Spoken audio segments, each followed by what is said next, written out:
Hello everyone, my name is Huang Huang Cheng, and today I'm going to talk about the future 2030 of China and how to build a modern, homeless, and creative high-income society through our efforts in future. Before I start this topic, we should focus on the background of rapid development in China in our first part. In the past 3 decades, China has gone from an agricultural society to an industrial society, with the poverty rate dropping from 65% to less than 10%, and more than 500 million people lifted out of poverty. Although economic growth rates are varied by different regions in China, the economy has grown rapidly everywhere, and overall the country as a whole has seen annual growth rates approaching or even reaching an incredible 10% for nearly 20 of the past 3 decades. China has made significant advances in health, education, science, and technology and other aspects, and the gap with the world's leading countries continues to narrow. These advances have made China now the world's second largest economy after the United States and the world's largest exporter and manufacturer nation. On our side, we can find three main figures to support the success and greatness of China's development in the past. As we can see from the first graph, China's GDP growth rate in the past decades is very impressive.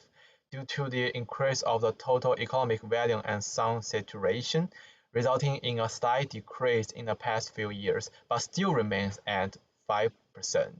In the last 2 years of the COVID-19, China's GDP growth in 2020 was negative, but the second year's economic recovery is surprising and admirable. 2021 reached an amazing 20% in a short period of time in the beginning of its recovery. The second graph, we can see the steady course of China's reform process from agricultural society to an industrial society in the past, with its industrial development and a growth rate reaching an amazing 10% to 20%. Yes, GDP growth cannot be achieved without the steady development of the industrial manufacturing. And in the second graph, we can still see the strong response and the recovery capacity of China's industrial manufacturing in response to the COVID-19.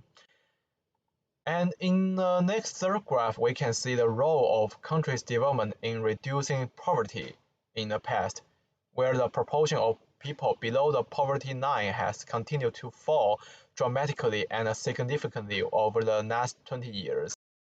By 2020, China has achieved a new and great goal by basically achieving moderate prosperity. For China's current economic development, I have summarized four major risks and the challenges below. First, dealing with the transition from the middle income to a high income society is a challenge in itself, with an international environment that is still likely to be uncertain. China's tax will be even more challenged as the global economy enters a new and dangerous phase. The risks will be particularly high in the next 5 years to find a way out and adapt to the new situation through the side effects of the global financial crisis. Secondly, and most importantly, the nature of the economic structure, also known as the middle income trap. In the last half-century, many countries have experienced middle-income situations, but only a few have managed to get out of this trap and become high-income economies. If the structural problems are not addressed through policy reforms, once the government implements macroeconomic measures to stimulate the economy, it will trigger inflation and instability, and may also undermine investor confidence. Third, China's intensive use of energy and natural resources has resulted in intensive environmental degradation. Although rising energy intensity across industries have already been steadily adjusted downward, growing urbanization and the structural transformation of manufacturing have all contributed to making China the number one source-using country in the world. Excessive and rapid economic growth is bound to lead the natural resources depletion and severe environmental pollution. Fourth, while large numbers of people in the interior of the country have moved from rural to urban areas, labor migration barriers have trapped tens of millions of peasant families in low-wage and low-productivity jobs, coupled with the rising ratio of capital to national income and the disparity in public services provided by the state to rural and urban households.